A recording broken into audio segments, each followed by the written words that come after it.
All right, good afternoon, good evening, everybody. How you guys doing today? I hope you are enjoying your, what's it called, your weekend. All right, as you are coming in, I want you to do me a favor. Go ahead and share this video on your wall as we wait for more people to join. Loving K, how you doing?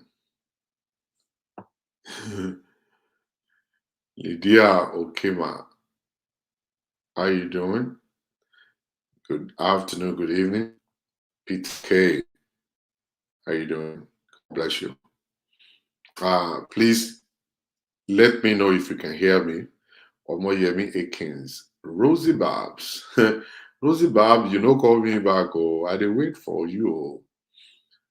Omo, how you doing? Atinuke Beckley. God bless you. K.O. Bamis. Okay, how you doing? How your midday? How you doing? Sola Urimolade. God bless you. Olojedemoji, Godfred, how you doing? Olaleye, God bless you.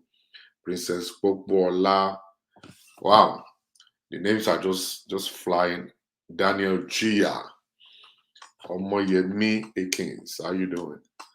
All right, welcome everybody. Thank you very much. As you guys are joining on Facebook, thank you for joining on YouTube at the same time. Favor Oyibo, how you doing?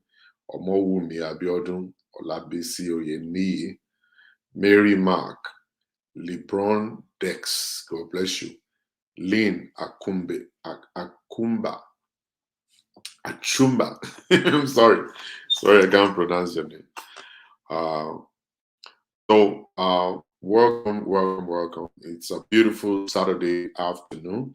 It's 3:23 here, or 3:33 where I am, the Central Time. Um, just want to welcome you guys to another episode of my show. It's another beautiful day. There is this particular message I got that I received on Facebook, and for your information, I've been dealing with the issue of marriage for quite some time now, and recently I started connecting people for free on my page. Um, Adekunle Akintomiwa, how you doing? Rita Tunde, God bless you. Patience Joseph, God bless you. Adetunji Sarah, Kemi Ojo, uh, Chukuso Obi, Chikamzo Obi. Yeah. All right. So I've been connecting people for free, asking them to uh, post their pictures and their profile there for people to locate them. And it's been working so far. Olumese David, God bless you. It's been working so far, over 70 connections already in 3 days. Over 70 connections in 3 days. People are really, really connecting. It's not a place for joke. It's not a place where they're joking around.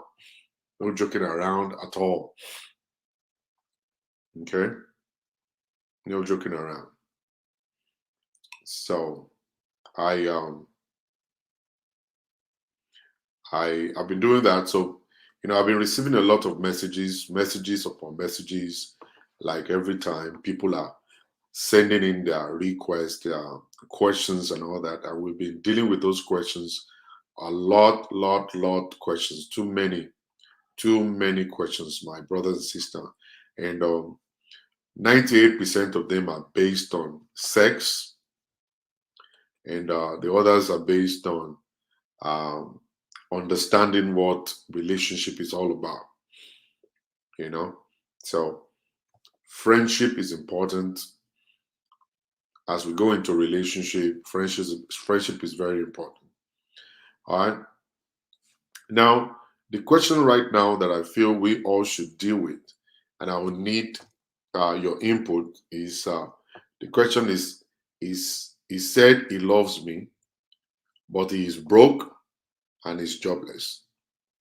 Um, What do you think I should do? I understand that part of it. As in, like, it's possible for somebody to be jobless. It's possible for somebody to be broke. Um, there was a time in my life I was broke. I had no money. There was a time in my life I was jobless, no job to put food on the table. And a time came that, you know, I I started experiencing a game change, and I got tired of working. I didn't get tired of making money, but I got tired of working, and that's just life. That's just the way life is. So, if you want to know all about life, you need to understand that life is not always fair. Sometimes you believe life is unfair. Some people are brilliant, knowledgeable, but by the time they finish school, it's not possible for them to get a job. It's not possible for them to have a job. Kenny Udo, Mamani, how are you doing? So now I want to quickly just share this very little experience of mine with you guys, especially you ladies out there. You ladies out there. All right.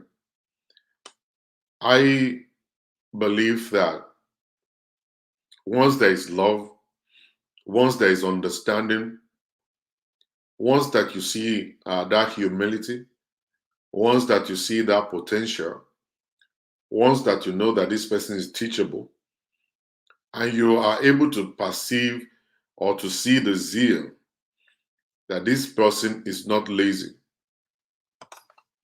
It means that this person is hardworking. It's just that prosperity has not shown face yet. It means that this person is not lazy, is trying and putting efforts to break through. This person is not just praying, this person is acting on the prayer point. You know, uh, my wife got married to me uh, at the moment I was broke. I had no money, no job. I was a pastor of a church, associate pastor of a church. I was earning just only 500 naira a month. And she was a broadcaster on TV.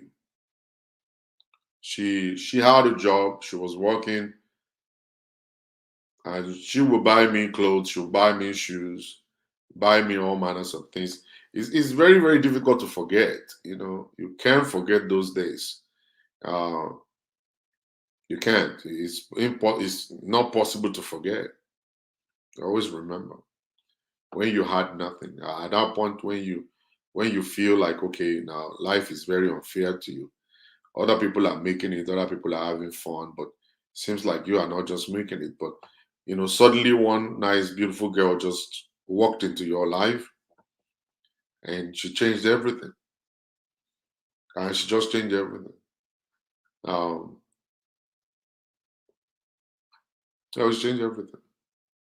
She brought her check to on the table. She always put her check on the table all the time. When we got married, she'll give me a check.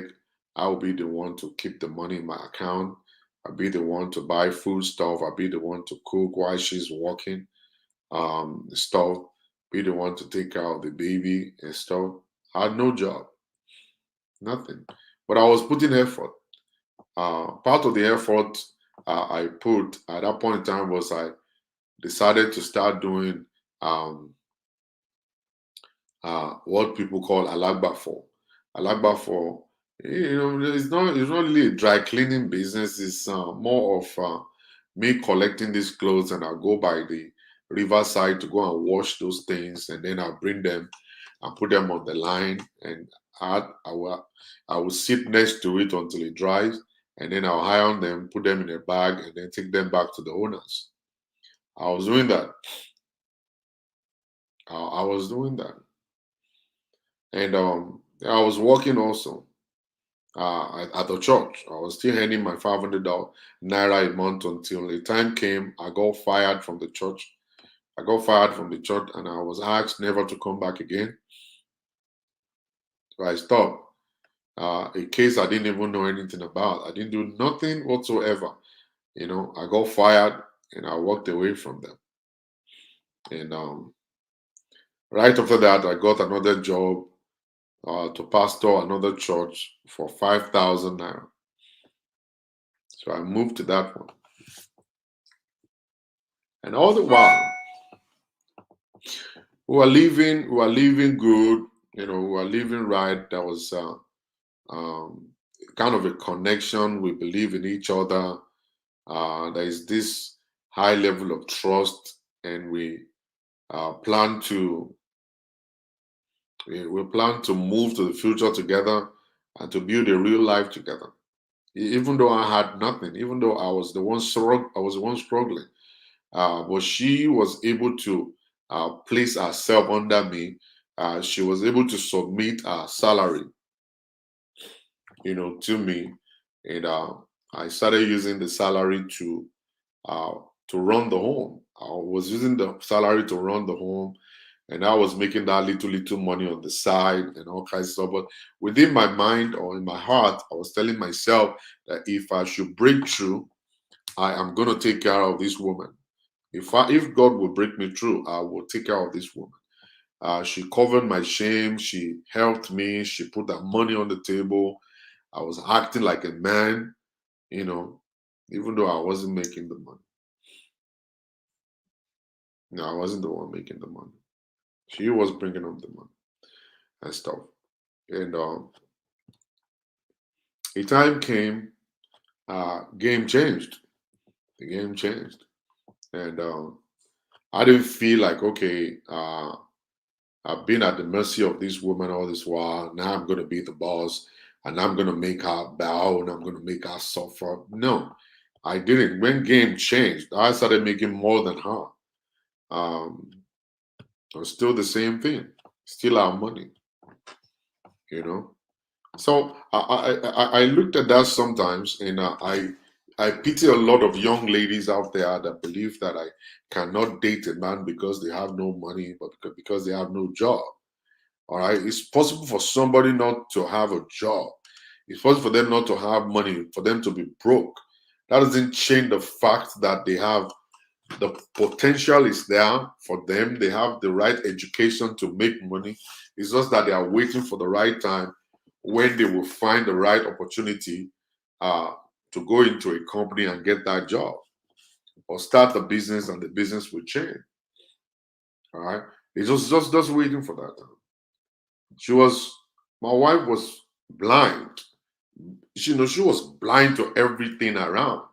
She only focused on us going to the future. That was our goal. And she sacrificed for us. She didn't buy high heel shoes. She didn't buy no Gucci. She didn't buy nothing. We go by what we have, and we put food on the table, and that was just it. That was just it. A time came, she got a job with a different company. She was doing a secretary job for somebody, and then she was making the money from there. And we're using the money to leave. But I had it at the back of my mind. My mind was like, if I ever break through in life, I will take care of this woman. I'll take care of this woman. Whenever, anytime, any day. I will take care of this woman. And when game changed, I started making money, then I traveled and I had to tell her not to bother herself. If you don't want to work, you don't have to work. Just stay home, take care of the kids. If that's what you feel you want to do, that's fine by me. For how many years you actually labored to put a roof over our head, you labored to put food on the table, to put clothes on our back, and all that. So it's time for me right now to be the man in the home. And that's exactly what I did. Exactly what I did. And I invited her to come and join me in America. And we're still running the race, still trying to make her happy, still trying to bless her, still trying to do what I planned, to actually fulfill what I planned and what I promised God. I didn't say it to her. I didn't tell it to her at all. I didn't say, I'm going to take care of you. No, I didn't say that. Actually, it was a kind of a agreement between myself and God. Between myself and God. Between myself and God. That was what happened. All right. So I see it. Sometimes when I see young ladies are like, no, if he doesn't have a job, tell him not to look on my side. That's a mistake. That's a big time mistake. I'm not going to lie to you. Um, Even though not using myself as an example, using one of my clients who newly got into the state and he was looking to get a green card, and I advised him. I said, "Don't use money to get a green card. Go and get married for real. Are you are single, right?" He said, "Yes." I said, "Then go and get married for real. Don't be doing contract marriage or whatsoever. Go and get married for real." And we approached the first lady. We approached the first lady. The first lady asked a couple of questions, as in like, "Are you legal in America? Do you have a job? Do you have money saved and all that?" And the answers were just more of no, no, no, no. And she said, "Well, I'm sorry, I declined. I'm looking for someone who is already stable. I'm looking for someone I don't have to invest in his life. I'm sorry, I can't date you." And that's fine. There's no trouble about that. Nobody's gonna fight you. Nobody's gonna hate you for saying your mind, but big time mistake. And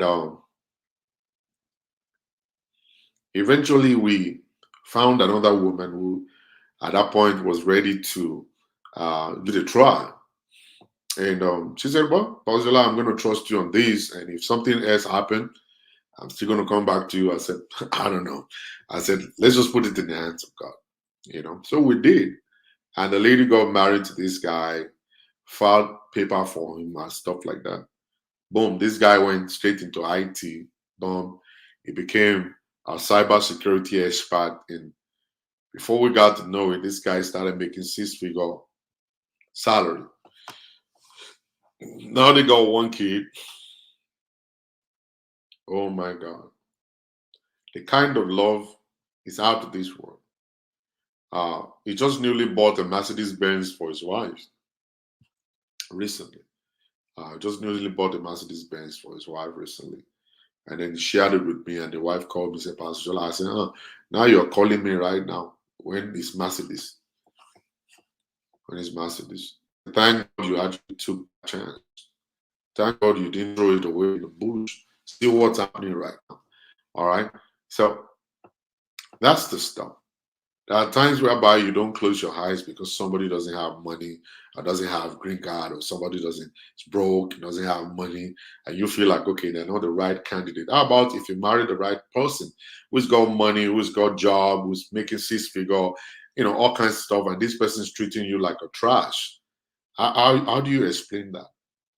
Just imagine. Let's just forget about it. Like, okay, this guy's got money, he's rich, he's got a job, he's making a whole lot of money, he's not broke.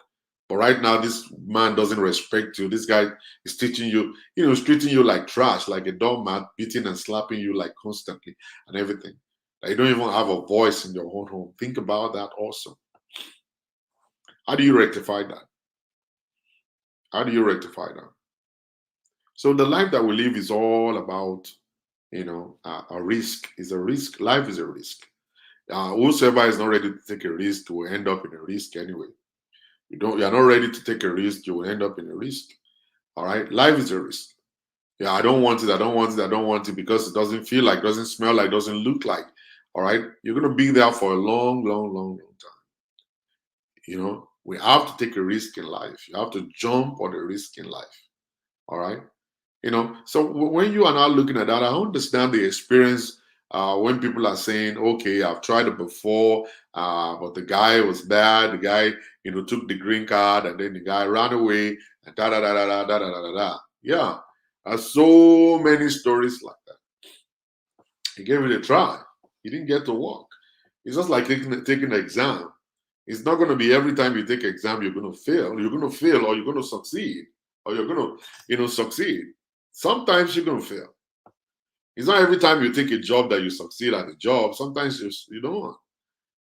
Sometimes you go into a relationship and a relationship may not work. It's not like that's the end of the world. It's not the end of life.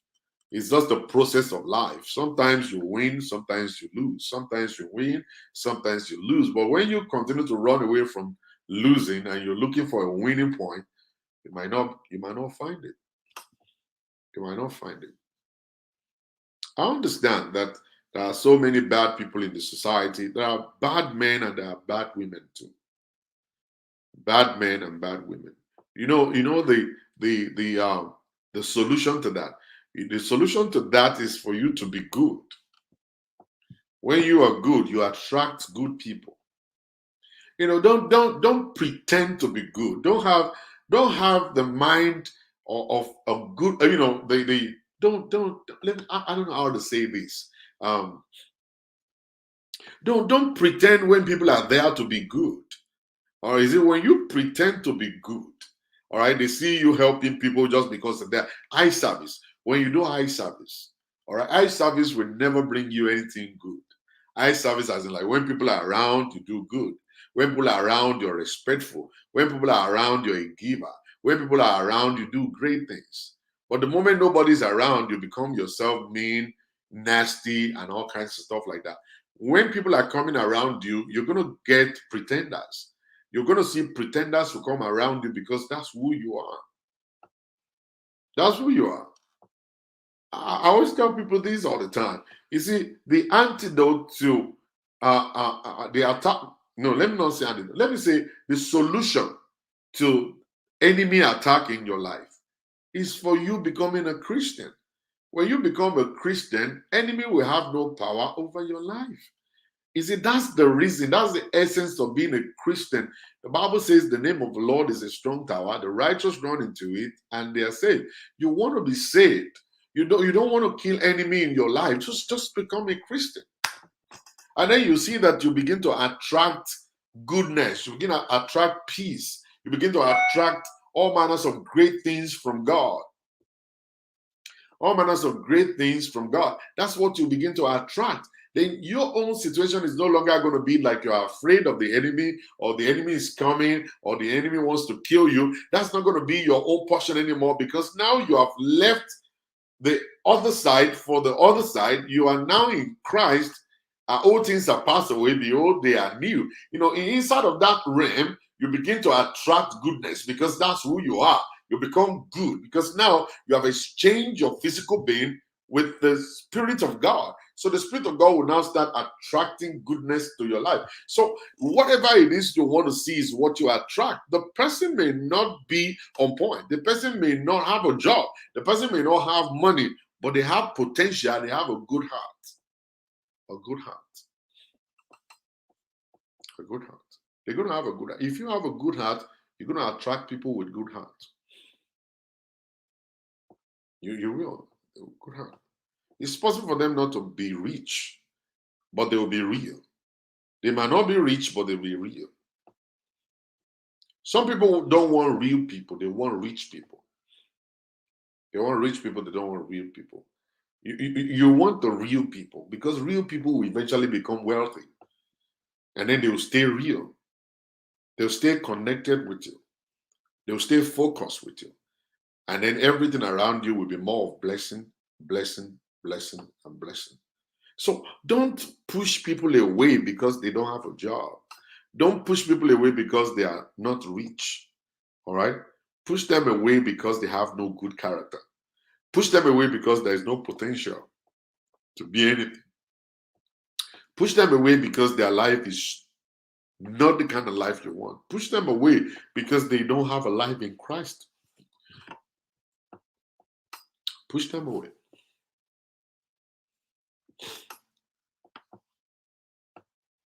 So, you see, the life that we live is a life of risk. That Jesus Christ prayed for his disciples. He said, God, they are not of this world, but they are in this world. I'm not ready to take them away from this world yet. Let them live their normal life. But inside of this life, I know is a life of risk. Father, please take care of them, protect them, guide them. All right. So that's exactly what it is. That's what it is. This is what I'm saying, Busola Ajayi. When some men are not rich, they are humble. Those ones are pretenders. You don't get it. Try and listen. Try and listen to the stuff. Listen to it. Listen to it. It's not level of pretense I'm talking about here. I'm talking about real people. I'm saying real. I'm not talking about people pretending. Like at the time when I was broke, I was exactly like this. I was broke. I was happy. I was respectful. I was funny. And this was me at that point in time, and this is me right now. And you know one funny thing about me, because I'm a pastor, I'm not a different guy when I go to church and when I come home. This is the same guy that I am. I'm this guy on social media, and this guy outside of social media, and this guy inside of church, and this guy when I'm home with my wife. This is the same me right here. Ask people who know me very well. I don't change my face. I don't have two faces. I don't have three faces. I have just one. This is the same guy you're going to meet when you come to my church on Sunday. When you come tomorrow to the Rejuvenation Church tomorrow, this is the guy you're going to see. And it's possible for me to be dressed up like this. I've gone to so many places wearing my t-shirt. I don't wear a jacket all the time. All right? So you are talking about men that are real. You're not talking about men that are pretenders. Some people pretend to be who they're not. And that's what I tell a lot of women. You get carried away by pretenders. Many people are not rich, but they borrow cars to come and impress you. They borrow money to take you out.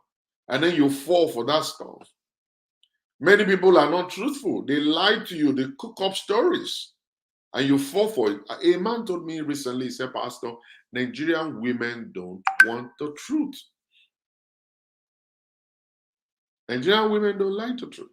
If you tell a Nigerian woman the truth, they will not want you. They would kick you away. And that's why we tell them lies. And I understand that fact. That if you tell a woman you're still trying to get a job, the kind of way she will relate with you is going to be different from the guy who is making six-figure. If you tell a woman I make six-figure, man, I work for this company, I work for that company, I'm making this amount of money, I'm about to get a new job right now, I just bought the Range Rover, I bought the house of $500,000, I do this. The woman would treat you differently compared to the guy who is telling the truth, as in like, okay, I'm just starting my life, I'm late in studying, I don't have a job yet, but I know I'm going to get it. I'm just finishing school. I just finished my Scrum Master. I'm about to do my SAVE. I just finished my cybersecurity course. I'm about to go and do this one and stuff like that. Instead of the lady looking at it and saying, you know what, this is great potential here. All right, let me stay with this guy. He's been truthful. He's open to me. All right, let's be friends. Is it during the time of friendship? That's when you get to know who they are for real. During the time of friendship, that's when you get to know who they are. You see, the guy who's lying to you, oh, I just bought the house, I just bought this, you will eventually find out that the guy is a liar. And then you will be able to know that you made a big mistake. It is not everything that guilt us that is gold. Always know that in your life. Always remember that. Not everything that guilt us is gold. There are some certain things that you see that you like that is not good for you. That is not supposed to be around you. No. My life won't be where I am. I won't be where I am today. If not that God sent that woman to me, that I went to her, I said, hey, what's up? And she listened to me, actually cracked some jokes. At the end of the day, I made her laugh. She connected with me. As a matter of fact, she actually abandoned, she dumped her boyfriend from I don't know, maybe Germany or something to connect with me that I've never been to the airport before. I don't even know where America or Germany is at that point in time. And look at where she brought my life. See what she did to my life. She gave me a stepping stone. I didn't mean I was still struggling. I had nothing. Maybe I would still be in Nigeria today, still praying against the enemy. Maybe I would still be praying against the enemy by now. But I was able to get a woman who actually fell in love with me, trusted me, and gave me that push, the cushion to actually be able to display my skill. All right? I'm a light skill. And at the end of the day, look at where we are today, to the glory of God. So sometimes you need to actually do something out of this world. Do something that is out of this world. When you share things with your friends, they will tell you not to do it. Because people do see negativity instead of positivity. You know, instead of you actually keeping a kind of a positive mindset, you're going to be looking for why I shouldn't marry this guy. You're going to be looking for why I shouldn't marry this guy. I've listened to a lot of people say this morning that don't marry a man without a job. That's a big mistake. Mistake of your life. Mistake of your life.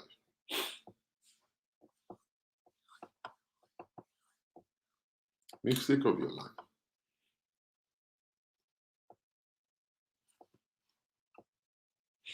Mistake of your life. You never know what God wants to do. It's just that we are no longer walking by faith. We used to walk by faith in those days, but now we don't walk by faith anymore. We walk by sight. It is what we see.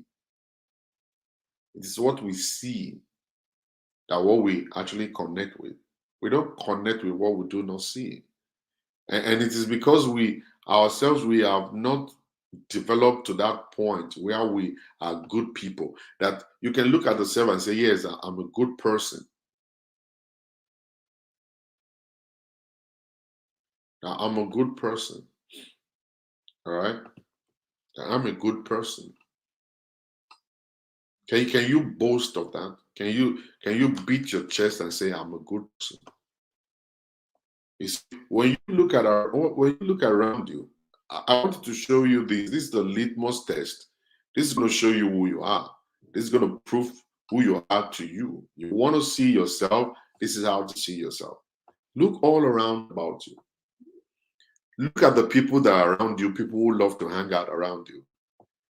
The moment you find them, look at their lives, that's exactly who you are. That's exactly who you are. Don't let anybody tell you any other thing. That's going to be a lie. You want to really know the truth? Look at the kind of people you attract. The people you attract will showcase who you are to you, because birds of the same feather, they flock together. People around you, that's you. You are just pretending right now. We don't know who you are, because you're a corny person. We don't know you very well. In church, we see you lift up a holy hand. When you come to family meeting, you're very quiet. But when we look at your friends, we now know, oh, this is who they is. This is who you are. This is who you are. Both of the same father flock together. So when you are looking for a relationship, it's not too good for you to judge because somebody is not having a job now, or somebody is broke right now, and say, okay, maybe it's not good enough, or maybe this person is not the right person. All right, you're making a big mistake, because you'll never know. Like I said in one of the posts, I said nobody knows tomorrow. People are saying, oh, tomorrow is Sunday. Tomorrow is Sunday. Continue joking. One day you're going to wake up that this guy is telling you the truth. Nobody knows tomorrow. The kind of game that will happen, what will happen later down the road, you never know. The guy that you ditched, the guy that you dumped today. I saw a video. I think it was yesterday. My wife showed me the video of a woman that was getting married, and She and her husband, they were dancing, and the ex-boyfriend, she dumped the ex-boyfriend because this guy was broke, had no money. Now the guy is now super rich. So the guy now came to attend the wedding, and then he had his bodyguard was, you know, with with money. He had money, uh, bundles and bales of money, and he was throwing it at the groom and the bride. And the bride looked at him and saw him that wow, she stopped dancing. It wasn't a good moment. It wasn't really a good moment. Um, the story is not going to always be like that. The story is never going to always be like that.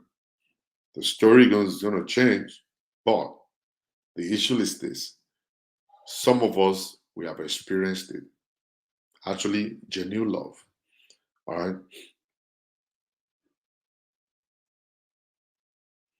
genuine love, genuine love, real love to pay you at the long run.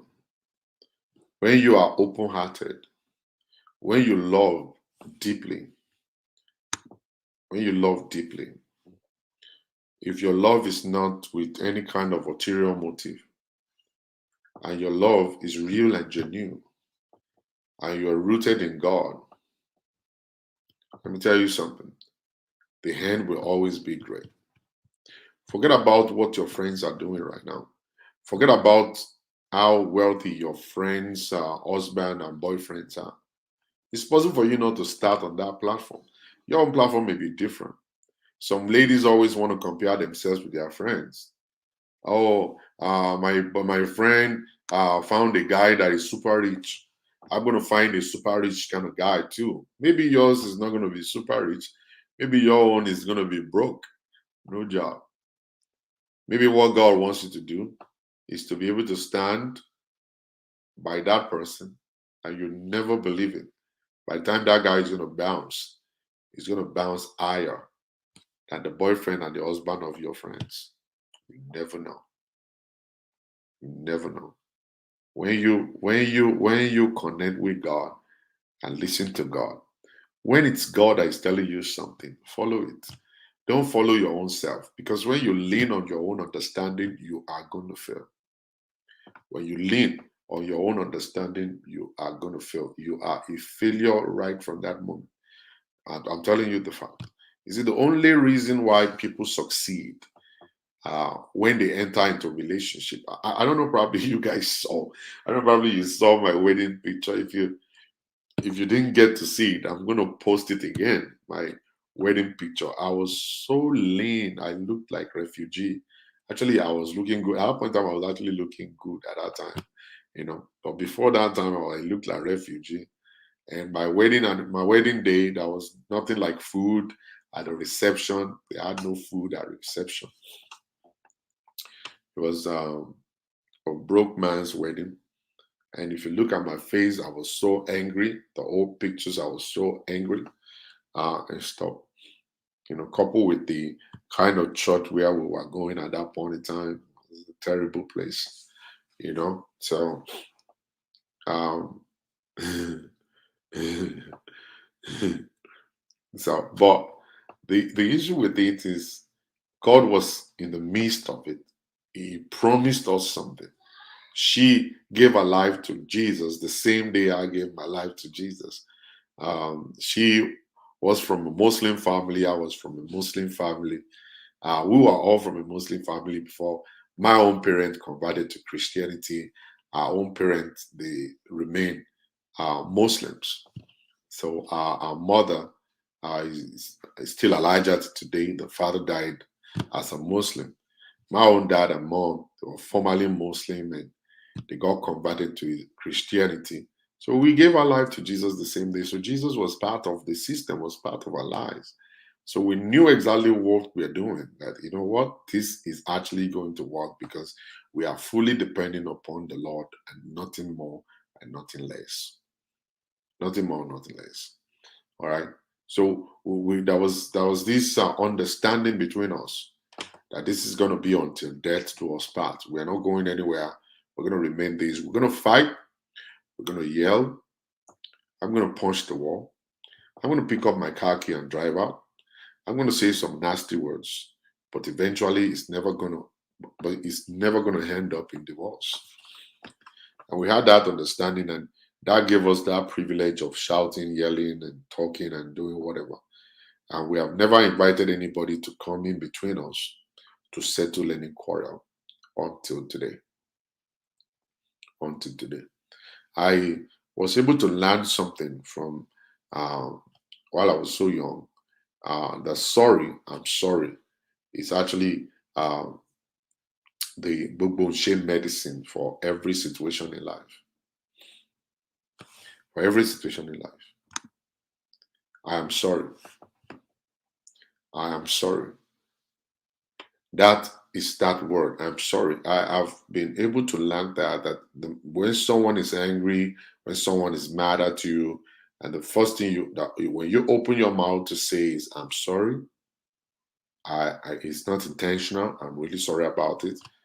I'm sorry will take that person from number 10 all the way to number 2. The anger will still be there, but it's going to be 2%.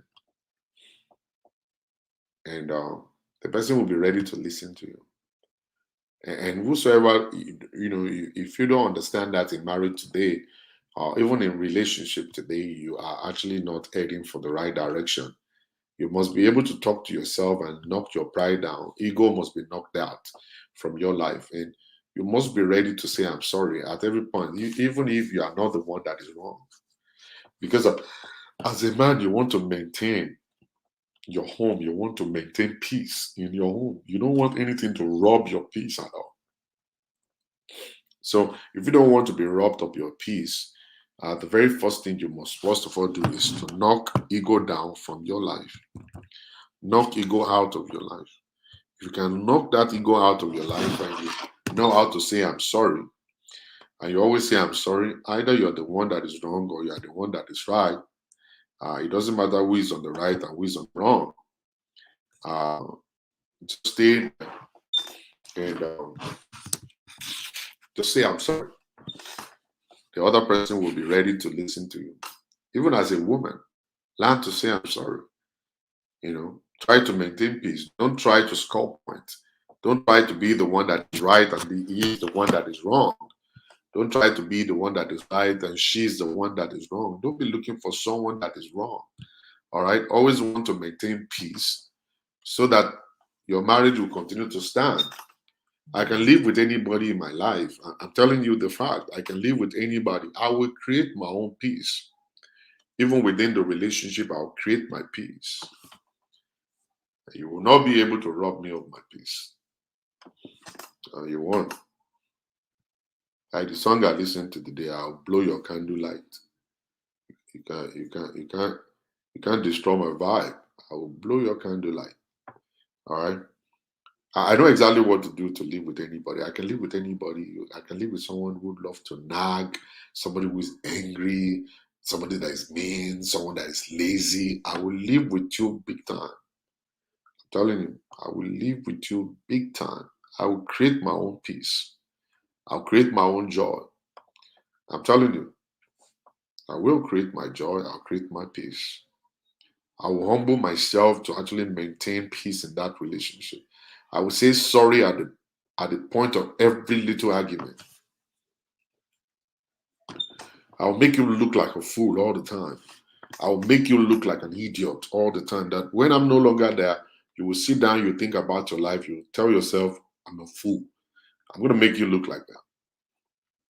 I will not argue with you. I won't yell at you. I won't punch you. I won't do nothing. I will say, I'm sorry. Sweetheart, I'm sorry. Didn't mean to do that. Just listen to my part of the story. And I'll tell you my part of the story and walk away. You're going to feel like a fool. You're going to feel like a fool. I'm telling you. All right? So, but because of ego, but when there is much of ego, you will fight the person is ready to fight and defend herself. So, and that's why husband and wife will start lying, start cooking up stories just because they want to be the one to win. And then at the end of the day, it's going to end up in divorce. So many homes have been destroyed today because of lack of humility. The people are not humble. Uh, and those homes were put together by God, but we ruined it. We destroyed it by our own selves. So, what am I saying in this relationship? In this whole thing is, I've seen people got married to wealthy people, and today they're broke. And the wife is kind of like, I'm tired, I want to get out. So, are you going to go marry another person, and then if that person go broke again, you're going to walk away? What's wrong with you? What's wrong with you making money? Adewumi, Adewumi Moses. Life itself is full of ups and downs. I'm telling you, it's full of ups and downs. What are you going to do? Are you going to marry another person? But what's up with you making the money? Why can't you develop yourself? Why can't you focus and make something good out of your own life instead of actually waiting for another person's prosperity? All right? And I've seen people marry a broke person and they have converted that broke man into a wealthy man. I listened to the interview of Michelle Obama. The lady asked her, he said, at the time you were dating a restaurant manager. She said, yeah. And the lady said, I didn't mean you married that restaurant manager. By now you'll be the first lady of a restaurant. And she said, no, he would have been president. And that one shocked me. And I wanted to know more. I continued to listen. He said that she will push that man until he will get to that office of the president of America. I'm telling you, that's what is lacking. That's what is lacking in a lot of homes today. Lot of homes are actually they're where they are right now because the wife is not ready to push. The wife is not ready to join. The wife is not ready to cooperate. The wife is not ready to sacrifice. The wife is not ready to team player. And the man is trying, but he's still not able to get to any point in his life. And that's where they have. That's why they are where they are today. And you, as a single sister, think about it. Who do you want to get married to? If you get married to a broke person today, what are you willing to do about his life? Are you willing to make him wealthy? Are you going to push him until he gets to where you want him to be? Or you just want to stay there and just look at him? Oh, you're looking for a finished product. How about if that finished product is actually not good for you? What are you going to do? What exactly are you going to do in your life? Now think about that. It's very, very important for you to think about this stuff. It's very, very important for you to think about all of this stuff before you jump into relationship. We all need each other. I need you, you need me. All right. You need me and I need you. All right. Don't just make it, oh, it's my responsibility. Oh, it's gonna be my husband's responsibility. Oh, it's gonna be my wife's responsibility. It's not anybody's responsibility. It's supposed to be our responsibility. We're supposed to join hands together. And I always say this to you guys. I don't know how do you want me to say it again, but I think I'm going to repeat it. The most effective money ritual in life is marriage. The most effective money ritual in life is marriage. The Bible says one will chase 1,000, but two will chase 2,000. Will chase 2,000. And that's exactly what is going to happen. All right. So when you enter into relationship, what marriage will do to you is marriage will multiply what you already have because now you have a very intelligent woman coming into your life. You have a hard-working man coming into your life. When the two of you put resources together, you're going to be able to build wealth. You're going to be able to build a future that is fantastic. You're going to be able to build a future that will actually bless you, bless your children, and bless people around you. And that's what marriage will give to you. And the Bible says one will chase 1,000, but two will chase 10,000. That's raised to power 10. Everything that you lay your hands upon, you will see the multiplication will come on it every time. Every time. All right. These are the things that we need to put into consideration before we jump into marriage. Don't always look for finished product. If God is the one bringing finished product to your life, glory to God. To some, the assignment is very easy. To some of us, the assignment is tough. For some people, God will bring finished product. For some people, He will bring a kind of a raw material. And God is expecting you to build or to make a lemonade out of your lemon. God will just bring ordinary lemon to you and is expecting you to make a lemonade out of it. All right. Always don't run away from that responsibility. Don't tell God I can't. Don't tell God I can't.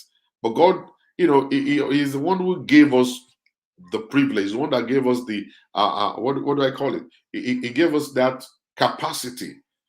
He will never allow the temptation that is above your capacity to come on you. Whatever God is bringing to you, He knows that you have the ability to conquer it. That's why He's bringing it to you. All right, in the first place. So don't run away from that because that's going to be what will last forever. Don't be leaning on your own understanding. Don't believe, oh, because this is the way my friend did at home. Now I'm going to do mine like that. You're going to fail. You are different from your friend. Your friend is not you, and you are not your friend. Your life is different. Some people will see you, some people will see you dating a broke person. They're going to laugh at you. They're going to mock you. Mocking you is not actually not what you should look at. You're all just supposed to just be thankful to God that now they have been able to suspect that I'm actually a builder.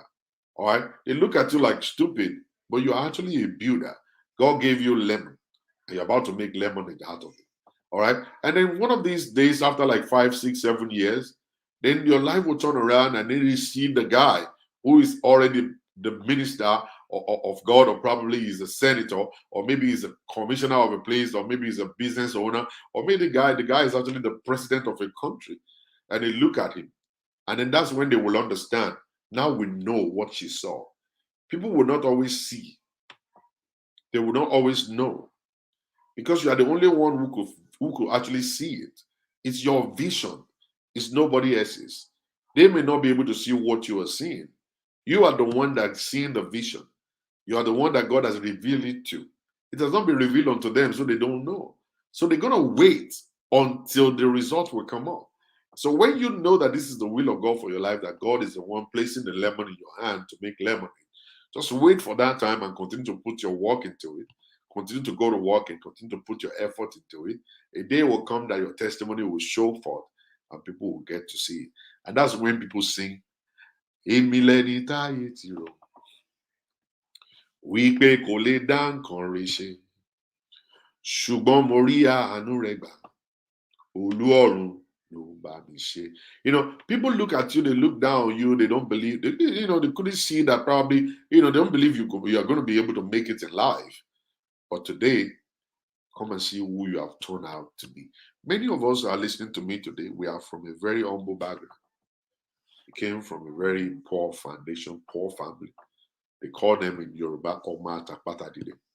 Some of you guys, you are actually still shocked. You're still shocked of where you found yourself today. The kind of cars you drive, the kind of houses you're living in, the kind of jobs that you do. You're still a little shocked, like right now. Be looking at yourself like, Èmi lẹni táyé ti rò wípé kò lè dá nǹkan rẹ̀ ṣe. Ṣùgbọ́n mo rí àánú rẹ̀ gbà, Olú ọ̀run ló bá mi ṣe. People will look at you and say, Tinúkẹ́. Ṣé kò sí Tinúkẹ́ Ìbàdàn ni Tinúkẹ́ náà? Tinúkẹ́ tá a ránṣẹ́, òun náà ni. Tinúkẹ́ tó máa bá wa ra búrẹ́dì tí a máa rán gàrí rán ní ọ̀dọ̀ Súpẹ̀rú àti ní challenge kó lọ ra ata ní wá. Bẹ́ẹ̀ ni òun rẹ̀ game ló ṣe jù. Game change ni o. And game will always change if you actually wait for it. Game will always change if you wait for it. It's just because we are too anxious. We don't want to wait.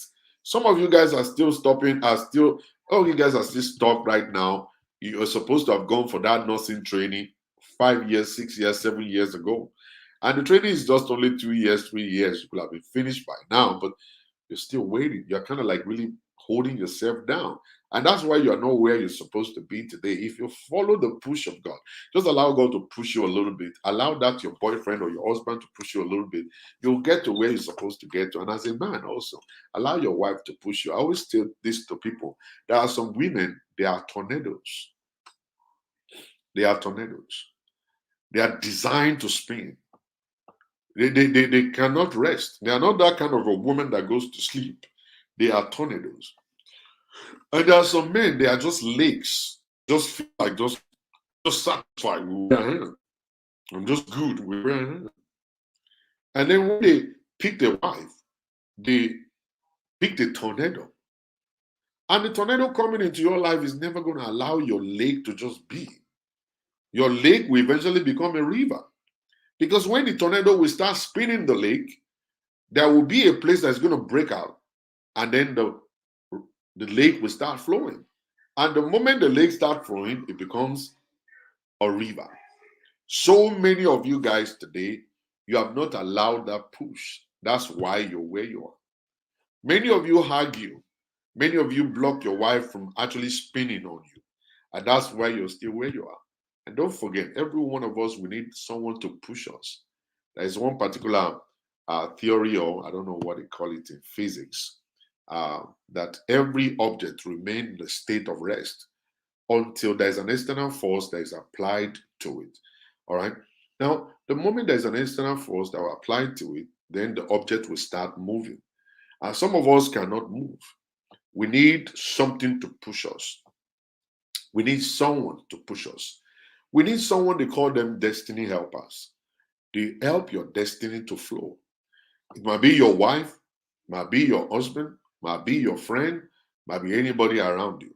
But if you refuse to allow them to push, then you're going to remain in the state of rest forever.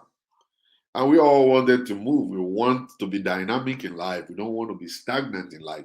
So we want to move from one glory to another glory or whatever. So when the push is being done, you don't resist it because it's just through that push that the movement will occur. Sometimes it's not easy for someone to push, especially when the wife is pushing. The wife is pushing is always very tormenting. When the wife is pushing is always very downgrading. When the wife is pushing is always very disrespecting. Oh, she's disrespectful and all kinds of stuff. But at that point in time, Newton's law, thank you very much, Osage, Judah.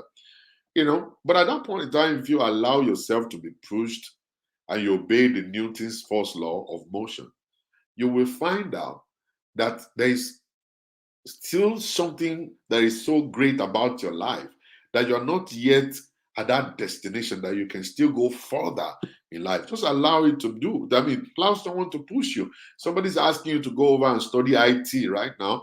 Don't resist it. Say, yes, I'm going to do it. Or even though you know it, that, okay, it's not going to be easy. I remember when I signed up and I said I wanted to go and do a Scrum Master. And the first day in class, it felt like, okay, what exactly are they saying? This feels like magic to me. But I didn't get to give up. I told myself I'm going to be here in as much that this guy didn't ask me any question. If they should ask me a question, I'm going to turn my camera off and I'll run away and never come back to this class. So they didn't get to ask me any question, and stuff like that. And then the second day, I got to the class and then they started making a little sense to me. And then the guy asked the question. I actually volunteered to answer the question by myself. And that was the time I got to understand that, listen, sometimes that fear will make you to become stagnant. You'll be like, okay, I don't want to do it. Oh my God, I'm going to fail. I'm afraid I'm going to fail. All right. You see, failure is part of success. All right. It's better for you to fail, than for you not to try at all. If you try and fail, I'm telling you, you're actually my hero. All right. People who tried and they failed, they are my hero. At least they tried. All right. But you that didn't do nothing, you are Mr. Nobody. You don't have any record of failure, but you don't have any record of success too. So if you fail today, it means that you are going to succeed tomorrow because you're going to be able to learn what not to do to fail again next time. All right. And that's what I tell people all the time. Always make sure, allow someone to push you. When they push you, then you will get to your destination. I did that course. I took other ones. I took other ones. I took other ones. To the glory of God, right now, I'm no longer afraid of going to IT classes. I still want to go. I still want to do more. I still want to do more. All right. So that's the point right there. Somebody must be ready to push you. Somebody must be ready to push you. They are called destiny helpers. If you are not ready for them to push you, you can be pushed. And there's a story I want to tell you guys real quick before I will take phone calls. I'm going to take phone calls. Let me put my telephone number out there right now. You're going to see the telephone number on the screen at the bottom of the screen. For those who will be able to call me, you want to call me. That's it. So I visited what do you call it? Dallas mistakenly because I took my wife and my daughter there. They wanted to see.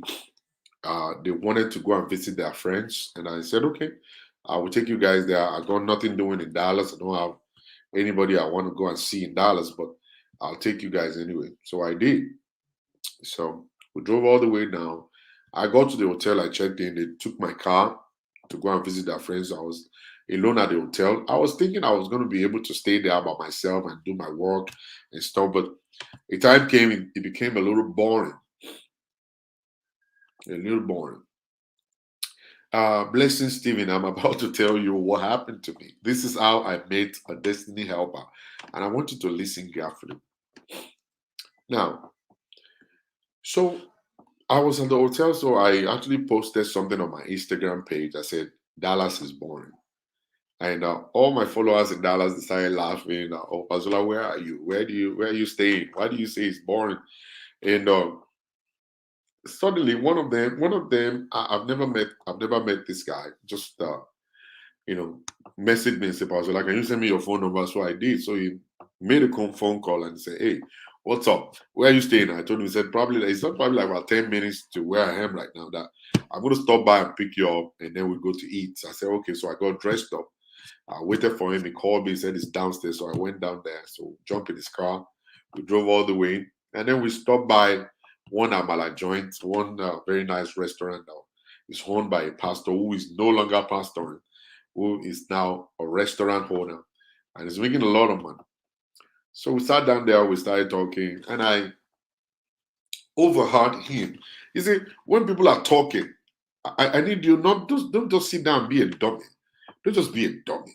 When people are talking to people, it's not like you are actually prognosing or whatever. The word or the statement that will change your life sometimes is not really directed towards you.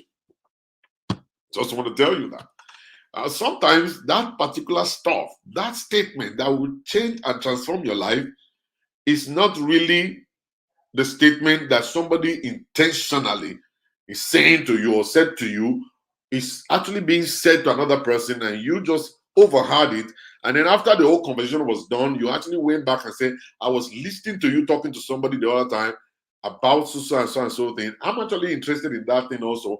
How could you help me? You see, one funny thing about life is this. Sometimes you are old, you have gray hair and stuff. People believe you know everything. No, you don't know everything. All right? You just only know what you know. All right. And then you are a very old man, you have gray hair, people respect you, they do this, but you don't know nothing.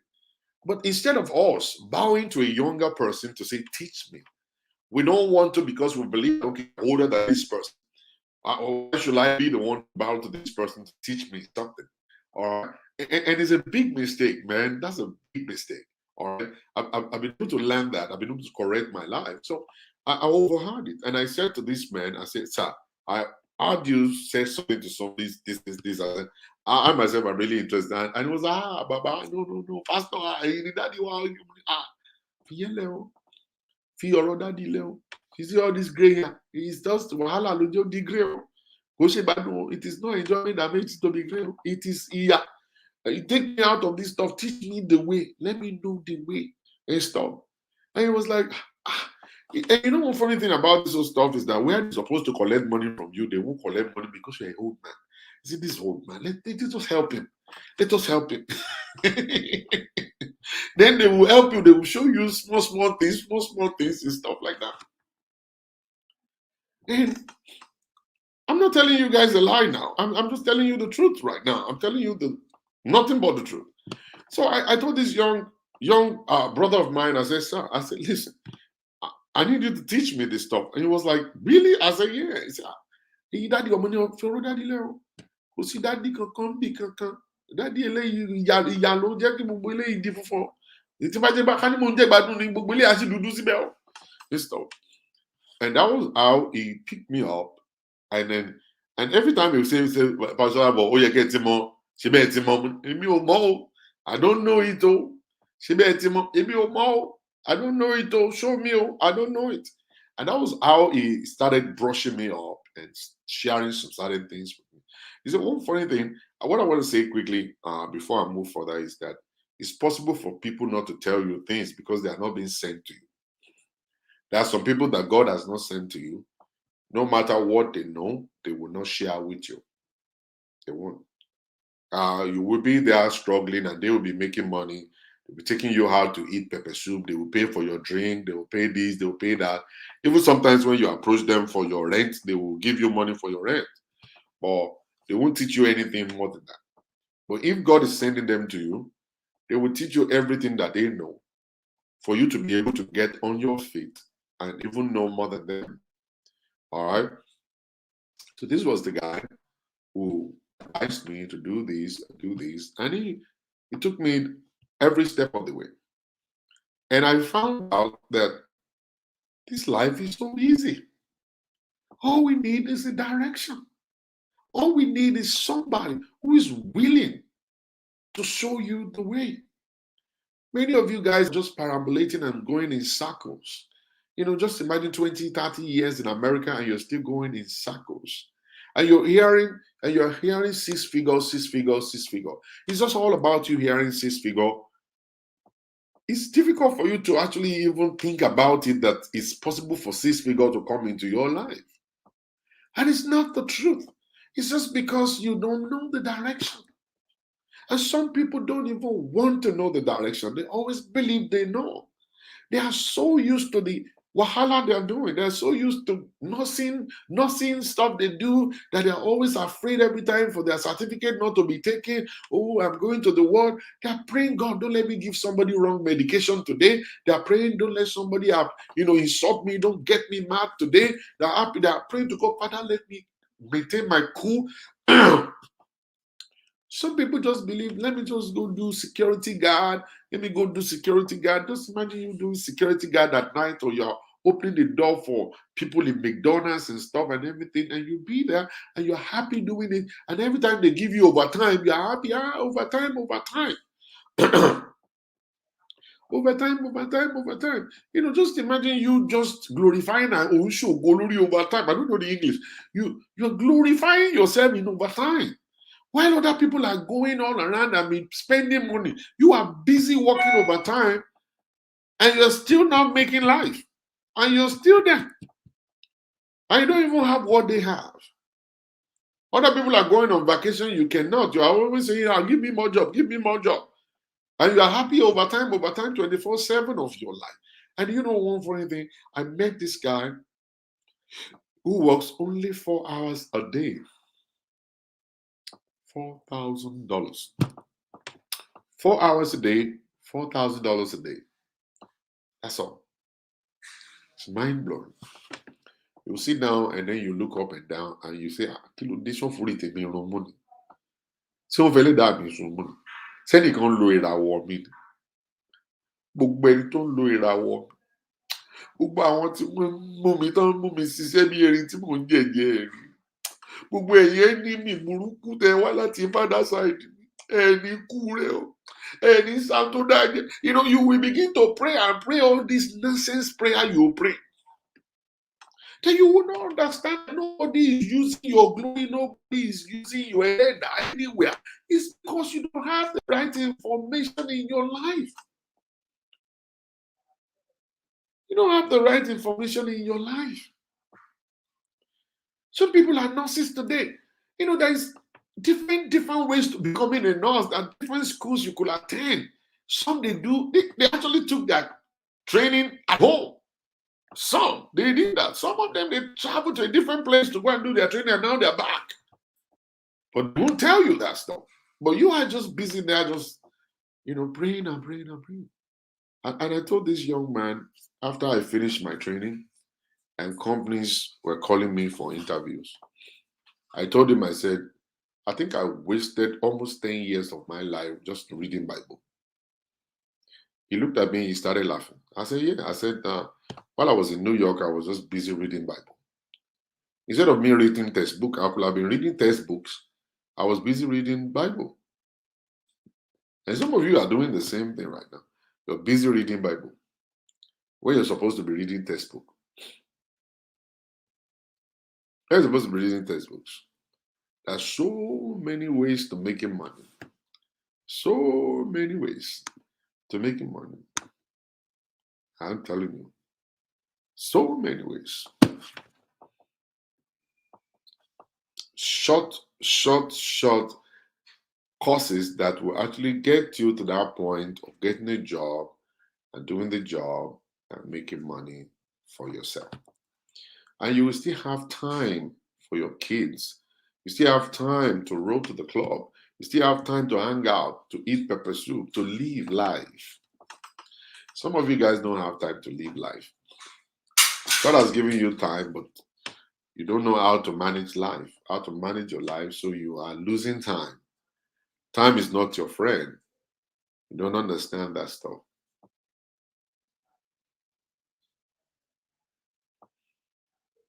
You know?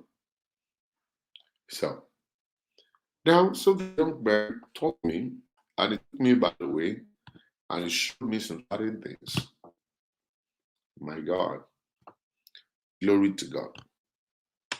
I'm still at the beginning, but I'm no longer going to be reading Bible all the time anymore. I'm going to be reading textbooks now. I'm going to build myself, even though I'm a little old, but it doesn't really matter. I can still make $1 million. Doesn't make $1 million. You know, what are people we taught but refuse to learn? Engineer.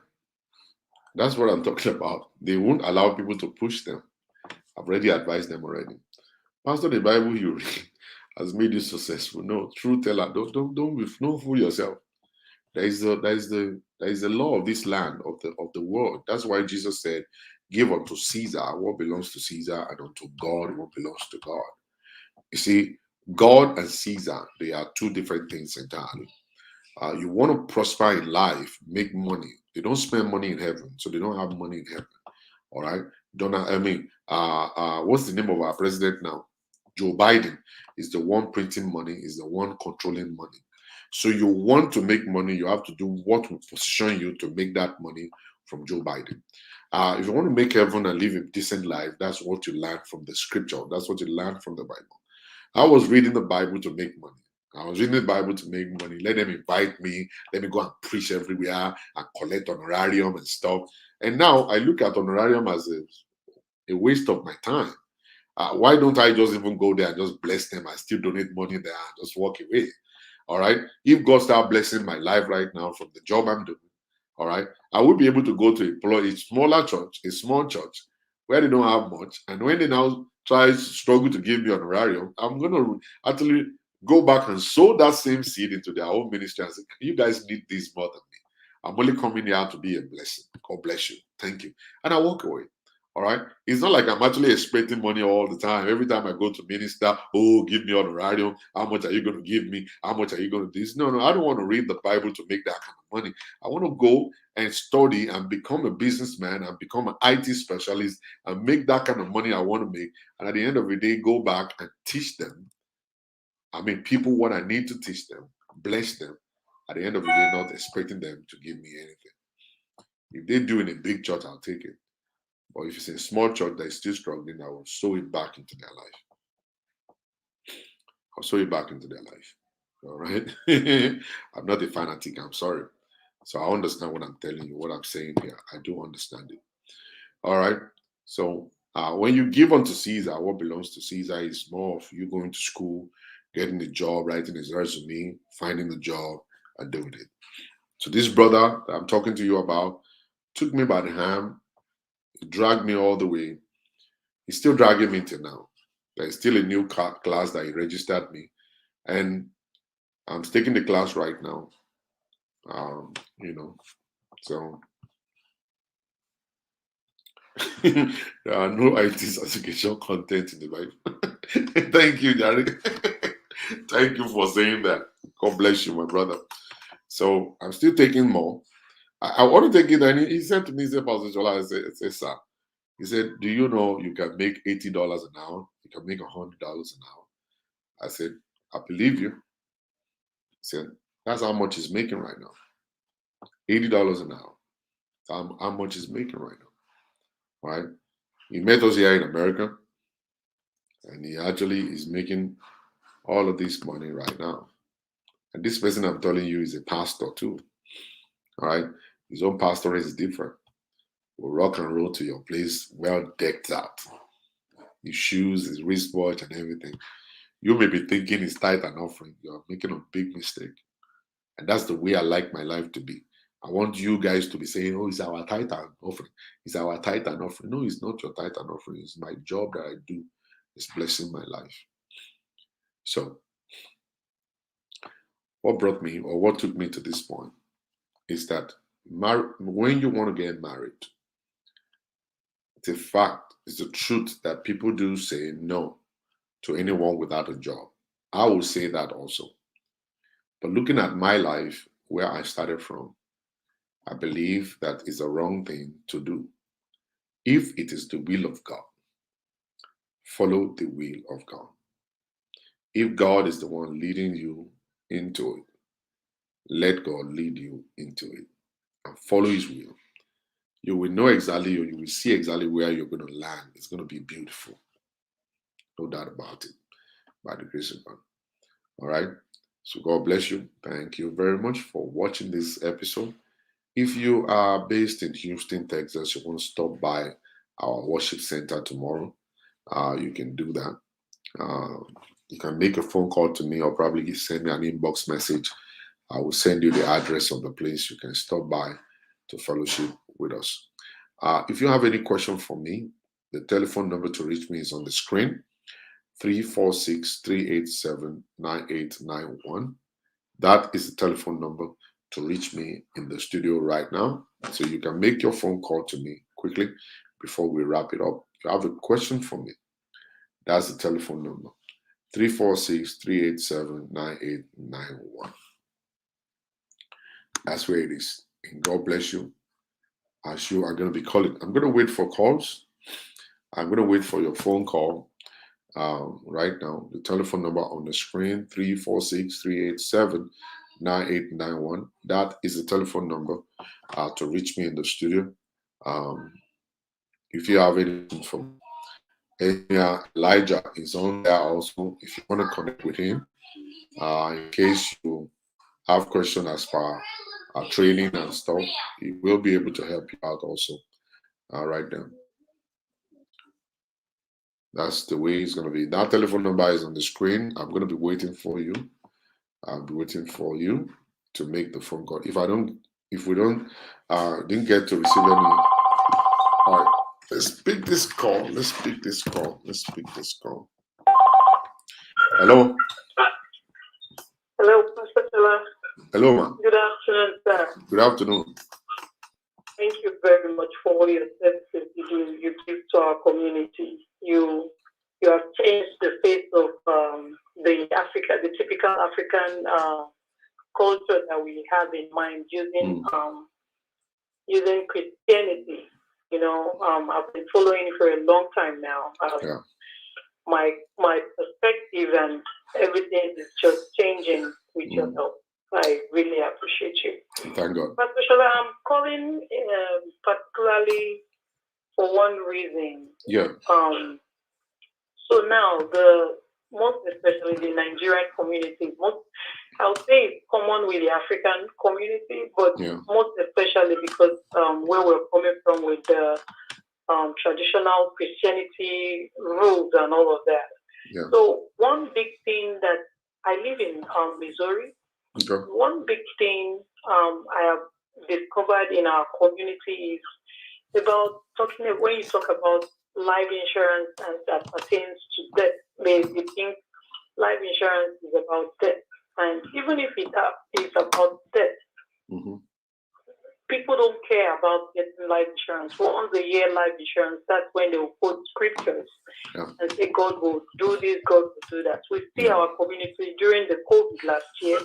Most people that didn't have life insurance that would have protected them, they suffered, they lost their income.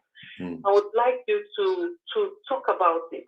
So because you have been doing lots of campaigns in our community and the African society at large, I would say our community is lacking behind. Most times, like last year, we saw lots of GoFundMe. Most families, they suffered because of not having a proper protection.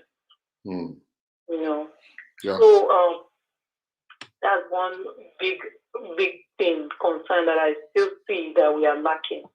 Yes, we have been talking about insurance on this show also. I brought people to discuss it. I've invited people who are actually into life insurance and medical insurance and all that to come in. Our people in Nigeria, they are still not yet well exposed when it comes to the issue of life insurance. And with what is going on now, my sister, the life insurance that we have now, by the time you actually create a plan, life insurance, and buy a plan, when you turn 60 or 65, you can go ahead and sell it. It's more or less more of a retirement plan now than just life insurance, anything. So, and life insurance will actually attend to your funeral. When you die, nobody will be doing GoFundMe. They're not going to be putting burden upon people to donate money for your funeral. The life insurance company will just come and take over the whole stuff. And because you've been paying some $50 a month, some $20 a month, some $100 a month, depends on your age and then your health issue and stuff. So I believe in it, and then I think we need to actually emphasize on it. I will definitely create a show for that again. So we will bring people who will be able to educate us rightly, correctly, and see if people will respond to it. Thank you very much, madam. Thank you very much, sir. God bless you. God bless you, sir. All right. Thank bless you. Yeah. All right. The telephone number is still open, 346-387-9891. For those that would love to make the phone call, you can make the phone call. You have a question for me, you have a way, something that you want to add to what we have been discussing, you can actually as well just make that phone call in right now. And if you have a question you feel you want to send it to my mailbox, you can do that into my mailbox. I will read it and then I will respond to it. All right. So if we don't have questions at this time, I want to say thank you to all of you guys for staying tuned, for watching this broadcast today. Oh my God, today I didn't yell at all. Wow.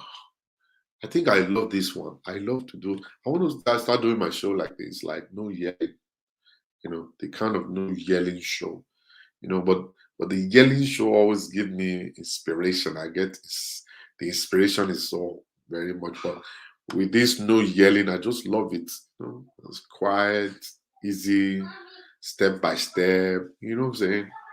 What do you guys think? Do you guys think that the yelling one is good or the no yelling one? Queen Diva Precious, how you doing? Wait, which one do you guys want? You guys like the no yelling or do you want the yelling one? Because me, I love the yelling one. I just yell and shout, do whatever, and be drinking water after. I'll just be drinking water after. I remember when I was working with insurance. So I don't know.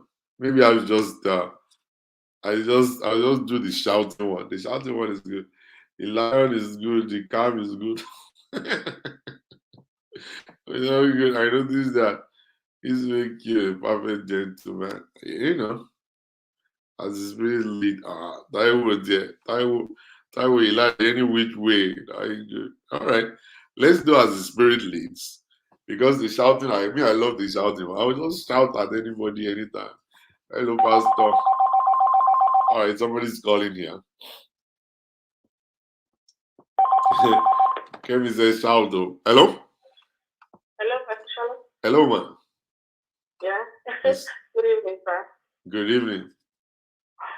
So earlier in the show, I heard when you were talking about maybe women encouraging women to marry men and so that you people can start building up together. That's not what I said. I said if it's the will of God for you, if God is leading you to do it, yeah. Okay. Yes, ma'am. But then so I just wanted to comment briefly on that. Yeah. Okay. So there are times that you thought, yes, I want to start from the scratch, we can build together and everything. Yeah. But then you start all good, and the moment this other person gets money, blows up, and then they find out that you are no more in their category. Yes. You are no more good for them. Yes. And it's not because you're not educated, it's not because, now they feel that, maybe you were a mistake for them to marry you. In fact, it's not to you because that really hurts. Because maybe sometimes even those bigger people are coming for you and you'll be like, no, I just want to start, from the ground. Let's deal with this person. Yeah. And then at the end of the day, you get, that shocker. What do you do? How about if you go with the rich one and the rich one now get broke? What will you do? Honestly, just like you said, even if I go with the rich one and maybe there's that respect, that love and everything, I wouldn't mind. How about if you go with the one that doesn't have anything and there is love and respect? Will you still mind? That's what I'm saying. Like now you don't want the one that will focus, build together, do everything together. Then at the end of the day, when they make money, they now know that, oh no, I need to actually, those ones that are rich and well-to-do are the ones that always the percentage of the rate that those ones change is very rampant. You know what they always say? Those ones will say, those ones, you don't understand about. Those ones are the ones that turn around and say, are you crazy? Did you make any money here? I've already become this before you walked into my life. And so the percentage of those ones that actually turn around are much more than the ones that come from a humble background. Yeah, you know why I'm saying it? Because I'm a typical example. That's why because it happens to, I understand. Because it happens to you. I'm starting from my own perspective. Yeah, now, now I think things are turning around and it's like, yeah. The attitude, everything is changing, no respect, no nothing. Yeah. So and it's not like let's check our life too. Now, sister, you see, whenever I do counseling, I always listen to one side and I'll be pitying the other person. I'll be pitying that person. You see, when I do counseling right now, by the time the guy will come and say something, then the whole stuff is going to be balanced. Then we see where the problem is. Okay. Sometimes the guys just don't turn around and become devils. Something made them to become devils.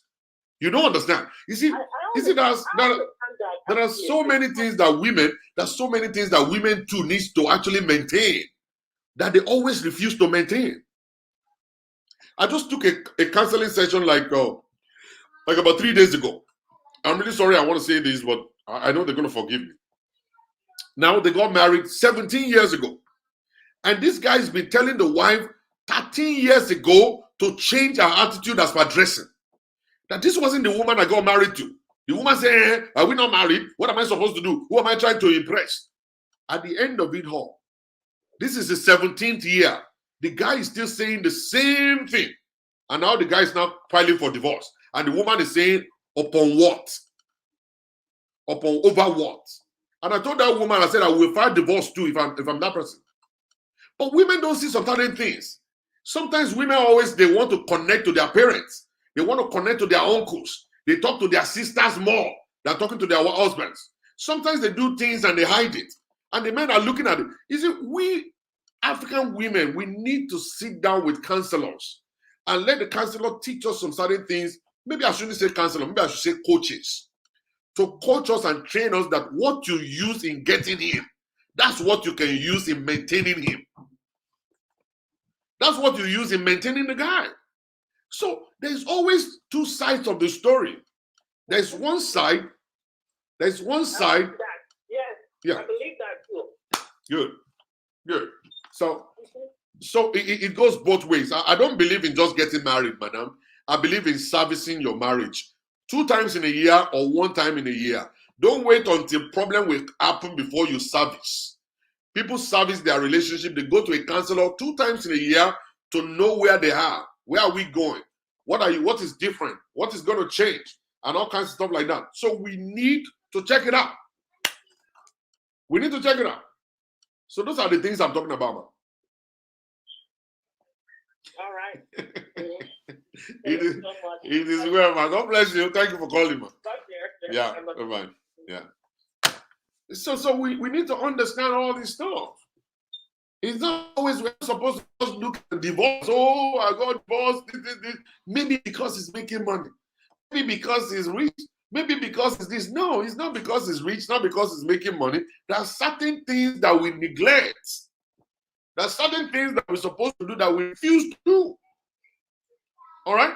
And those are the things that we actually have us push everything to divorce. You know, I tell women all the time. A man told me, he said, I'm not able to sleep with my wife. I said, why? I said, the kind of odor coming out of her head. All right? The kind of odor. And me too, I went there, I tried it, I laid my hands upon the woman. When I smelled my hand was, oh my God, was terrible odor. Because they put on this wig and they refuse to remove it, they refuse to wash their hair. And they think, the man is actually dating somebody outside. Oh, that's why he's not sleeping on the bed again. Oh, the man said, no, I'm not dating nobody. I'm just not sleeping on the bed because of that. And we're able to rectify it at the end of the day. God took control, all right? And everything was just fine. Madam, if you know you can't go to the salon, go and cut your hair. Cut your hair. Cut your hair. Go and dye your hair. Or do something to it. All right? You will see what's going to happen. Some of you women will just love to hang out with your friends all day. You didn't cook for your husband. You know your husband can't cook. You didn't cook. You didn't take care of your kids and then whatever. And now the husband is yelling and yelling, wants to divorce you. And then you say, oh, it's because he's making money. When you had no money, I was the one that helped you. Now you're not divorcing me. I'm already yelling. I'm already yelling now. You know what I'm saying? You know, this is what I'm talking about. So you need to service your marriage. Go to a counselor and sit down with the guy. Let the guy interpret your relationship to you. Let him interpret your relationship to you. That is going to give you the way out. You're going to get solution before your marriage will go down the drain. Sometimes Nigerians, you guys are so funny. You will be hiding things until everything will get destroyed. You will be hiding. No. Hiding. Don't let people know. Don't tell nobody. Don't let people know. Don't tell nobody. Until the marriage will roll down and be ruined and destroyed, you won't tell nobody. When you're supposed to go to a counselor, I say, this is what is going on. What can we do? Your counselor is needed before problem and even during problem. After problem, counselor is needed. They say you come and pay. You don't want to pay. You'll be buying Ashebi and buying shoes and bag all around. And your marriage is going down the drain. These are the stuff. I tell people this all the time.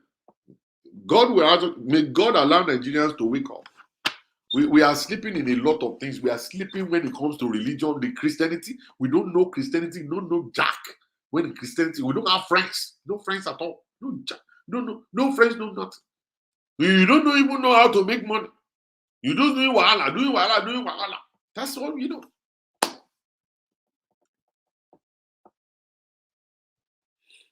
You know? You know what I'm saying? So, people need to understand that. Take your marriage to a counselor, some 2 times a year, some once a year, if there's no situation. Every time there's a situation, you must take your marriage to a counselor. You must. All right. And like I said on my page, don't take your marital problem to your prophet. go to somebody who is a professional marriage counselor. If you go to your prophet, they will be quoting scriptures and they'll be seeing revelation, and there will be solution. They will make you to hate people you don't want to hate. They will make you to disconnect from your family. All right? And that's what is going to happen to you. All right. No more phone calls. Thank you very much. God bless you. Have a beautiful day. I will see you guys tomorrow. If you come to the Rejuvenation Church, you're going to be seeing me tomorrow. I'm going to be breaking Christianity down some more. We started last week. I'm going to be doing more this week by the grace of God. So if you want to be there, message me. I will send the address to you for you to stop by and fellowship with us. God bless you. Have a beautiful day. Bye.